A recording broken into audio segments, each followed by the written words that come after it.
Ever feel like your life is missing something? Like, I don't know, iron bars. Yeah, me neither. But that's exactly what we're diving into today. Go in. The story of Veer Savarkar. This guy spent years in one of the most notorious prisons in history, the cellular jail out on the Andaman Islands. Right? And we've got his autobiography, English, My Transportation to Life. Fascinating. So we're not just skimming the surface here, we're going deep. What was it actually like in there? Right. And what does it tell us about Savarkar himself? Yeah. All right, so picture this. 1911. You're shipped off to this remote island, right? Right. Slapped with a 50-year sentence for fighting for India's independence. That was Savarkar's reality. Wow. And this wasn't some, armchair revolutionary. This guy was writing, strategizing, involved with groups the British saw as a serious threat. I see. And his destination, the cellular jail. They called it the Silver Jail. Can you believe that? Really? Yeah, ironic, right? Yeah. And Savarkar doesn't hold back in his descriptions. Solitary confinement, back-breaking work at the oil mill, constant surveillance. It sounds brutal. Oh, it was. But even in this hellscape, there are these glimmers of, well, humanity. Like, he talks about this secret communication system the prisoners rigged up, a literal telephone network. You're kidding? Nope. They found ways to connect. Wow, that's incredible. It really speaks to that human need for connection, wouldn't you say? The cellular jail was designed to crush spirits, to isolate. But even then, they resisted, sharing stories, finding ways to communicate. Makes you think about that nickname, Silver Jail, in a whole new light, doesn't it? Right, like their resilience, their spirit, it's almost like it's reflecting off that silver. Exactly. And speaking of spirit, you really get a sense of Savarkar's personality from his writing. Oh, yeah. He's facing these awful conditions, yet he still finds ways to learn, to teach, even to make jokes. He talks about reciting Sanskrit scriptures on his walks, debating philosophy with anyone who'd listen. He sounds like quite a character. Oh, he was. He even had these interactions with the prison official, Mr. Barry. And this Barry guy, well, let's just say he sounds like a real piece of work. One minute he's almost kind, the next minute it's pure cruelty. Makes you think about the power dynamics, even among those in charge, Absolutely. Yeah. Prison environments, they're like pressure cookers of human dynamics. You've got these imposed hierarchies, but within that, personalities still clash, alliances shift, and things get, well, morally complicated. Right. And Savarkar's account really gives us a look into all of that. It Yeah. reminds us that even in the most extreme situations, human behavior is never simple. Exactly. And Savarkar, he doesn't hold back on his opinions of the British Empire either. He's critical, sure, but there's this analytical side to it too. Like, he's trying to dissect their strategies, understand how the machine he's fighting actually works. Interesting. And this is where things get really fascinating because we start to see Savarkar's own ideology taking shape. For example, he was critical of Gandhi's non-cooperation movement. And he was deeply committed to the idea of Hindu identity and unity. He called it Hindu Sangathan. Right. But before we unpack his ideology further, I think it's important to understand the world he was living in. Absolutely. I mean, Savarkar was wrestling with huge issues facing India at the time.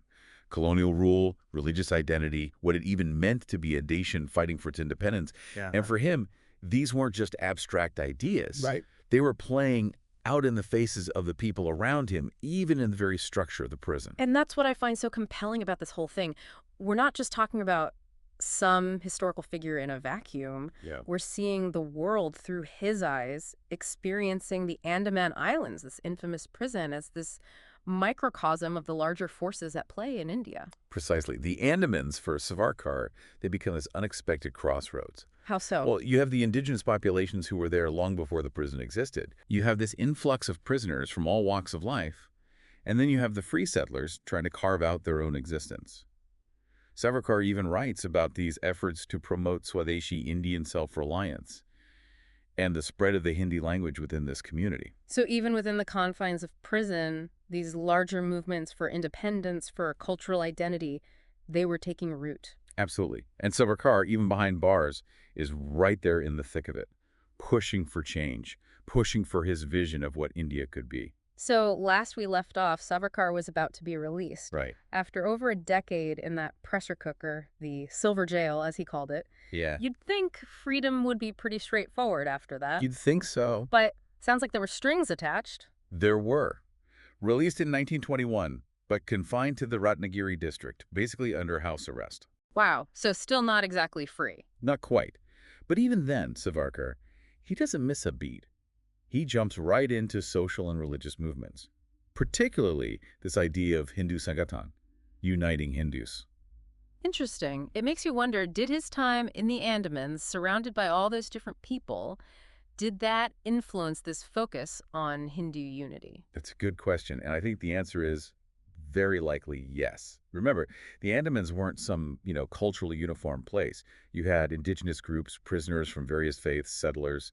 Savarkar saw these dynamics firsthand, the tensions, the alliances. His push for Hindu unity has to be understood in that context. Especially since this is also when he's getting more and more critical of the Khilafat movement, and that was gaining a lot of traction across India. Exactly. And just as a reminder, the Khilafat movement was this huge pan-Islamic movement in the early 1900s trying to protect the Ottoman Caliphate after World War I. Right, right. And Savarkar, he saw this as a potential problem, not because he was against Muslims, but he saw this pan-Islamic movement as something that might get in the way of a unified, independent India.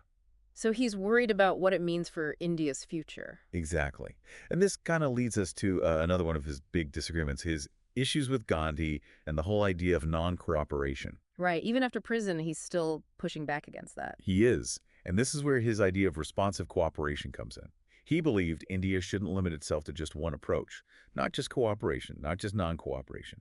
He thought they should adapt, be strategic, use both collaboration and confrontation to achieve independence. So a more like pragmatic approach, less about sticking to one ideology, more about analyzing the situation and acting accordingly. Exactly.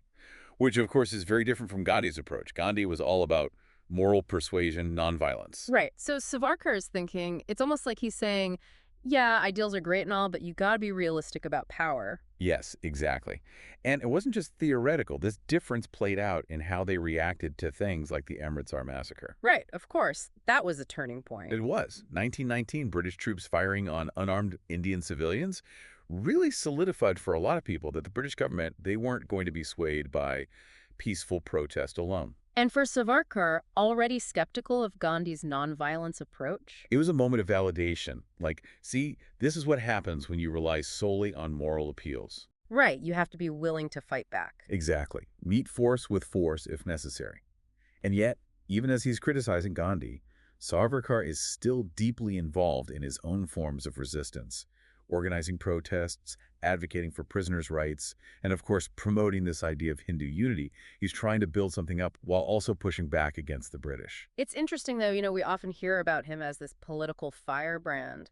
But he was also a scholar. He even completed a Marathi translation of the Quran. Oh, absolutely. He was a complex figure, intellectually curious, tried to engage with different perspectives, even if he disagreed with them. So it seems like Savarkar was shaped by his time in prison, but his post-prison years, those were just as important. New challenges, new movements, all while he's trying to figure out his own ideology and how it fits into a changing India. And his ideas really start to take hold during this time.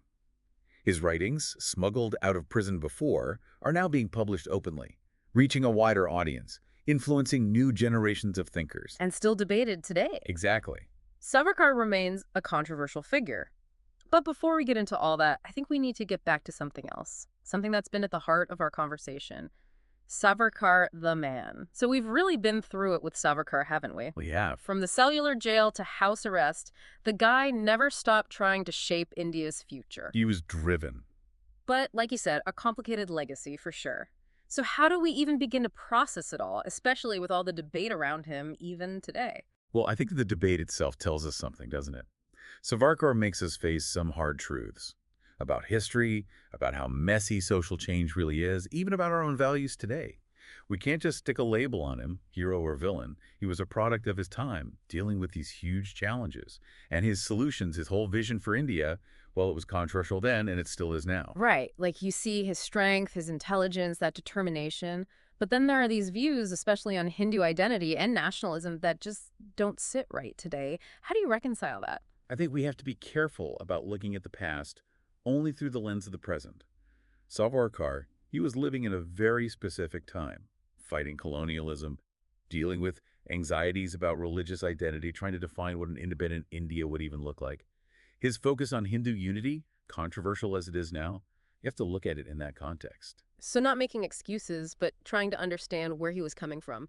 Because, agree with him or not, he was influential. His writing, his speeches, it all fed into the whole conversation about Indian nationalism, started movements, and people are still arguing about it all today. Absolutely. And that's what makes him so fascinating to study. Savarkar makes us think about history in a more nuanced way. Makes us realize that progress isn't always neat and tidy. It's a challenge to look at people who fought for change, even when their methods, their beliefs, might clash with our own. And it all comes back to the Andamans, doesn't it? That experience, the confinement, seeing those power dynamics firsthand, the cultural clashes, just the basic human fight for dignity, for freedom. It's like those years really forged something in him, that drive, that sharp mind, but maybe also some of those more difficult beliefs. I think so. The Ennemans weren't just a physical prison for him, they were a test. They shaped his whole worldview. The hardships, the connections he made, they left their mark on everything. His political ideas, his activism, even his vision for India. So, as we wrap up our deep dive into Veer Savarkar, we don't have simple answers. We have more questions about what it means to resist, about the complexities of identity, about the legacy of people who fight for change, even when it's messy, even when it's controversial. Savarkar's story reminds us that history is rarely black and white. It's more like, well, a tapestry. All these different threads, light and dark, all woven together to tell the story of a nation. We hope this is giving you a glimpse into this complex, fascinating, and yes, often troubling fire. And we hope it's challenged you to think critically about his life, his beliefs, and his lasting impact on India.